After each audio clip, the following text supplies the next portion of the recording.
Are you afraid of kale? Is kale a four-letter word in your house? Or do you love kale and love kale chips but can't afford the $8 a bag for kale chips and you get 4 chips in it? Well, I am here to solve all your kale problems. Hi, I'm Siobhan, and today I am going to teach you how to make kale chips. It's so easy, and they're really good.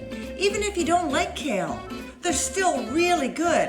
And you only need a few ingredients: salt and pepper, olive oil, nutritional yeast, and of course, kale. So the first thing we're going to do is we're going to cut this kale up into bite-sized pieces.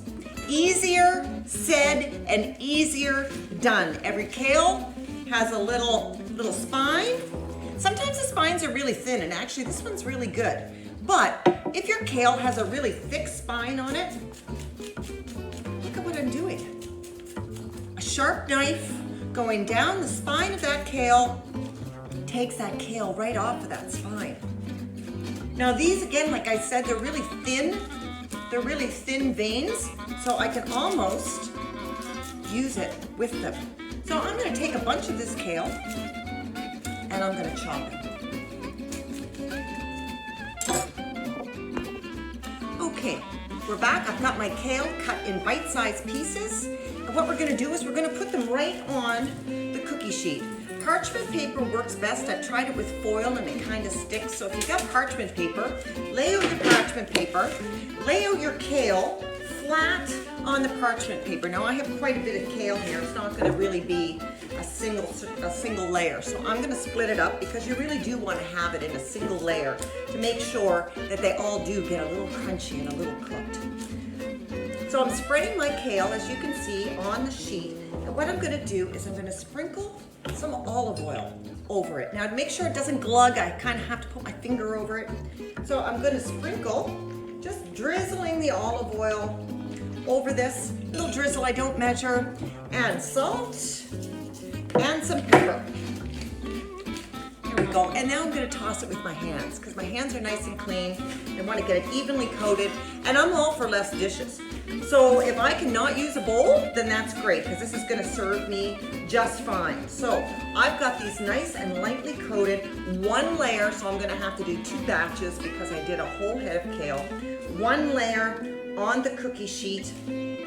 My oven is set for 425. There are 2 schools for kale chips. The first is a low temperature for a long period of time. Ain't nobody got time for that.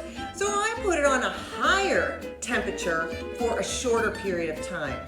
The thing that you have to remember with a higher temperature is that they're going to cook a lot faster. And you want to really catch them at the sweet spot. It usually takes about 10 to 12 minutes for them to cook. So I set my timer for 10 minutes and take a peek. So we're going to go over to the oven, we're going to put these in, and in 10 minutes I'm going to check them.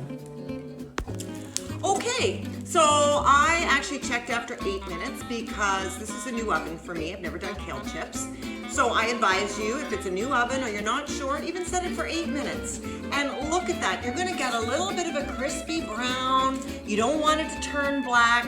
These are absolutely perfect, and listen to that crunch. What's next, you might ask? Well, the great thing is now that we've got nice and crispy, we're gonna sprinkle the nutritional yeast. Now, if you've never had nutritional yeast, it is full of B vitamins and goodness. A lot of vegans use it as a substitute for cheese. It adds it adds almost a savory flavor. It's really good. I'm gonna now sprinkle. There we go. I've sprinkled my nutritional yeast on my kale chips. Oh, so good. Now, many people use other toppings as well. I've tried balsamic vinegar as a drizzle, but I don't want nobody and nothing taking the crunch out of these chips. So good. So don't think that you have to have your kale like boiled and wilted beyond belief. It's so good you can't even taste the kale. They literally are beautiful, crunchy chips of goodness. I highly recommend you trying this out for yourself. You can't go wrong. The only thing you can do is overcook them. So again, my advice, I said 10 to 12 minutes at 425. Check them at about 7 or 8 and keep an eye on them. You want them to get that just a tinge of brown. So just like a little tiny bit. See that, Chip? So good. I'm gonna go cook up this whole other batch now. And I think I'm gonna eat a whole head of kale. How good is that for me? Thanks for joining me. And I'm gonna show you how to make kale again, stir-fried, at some other point. It's gonna be great. We're on a mission to get the world addicted to kale.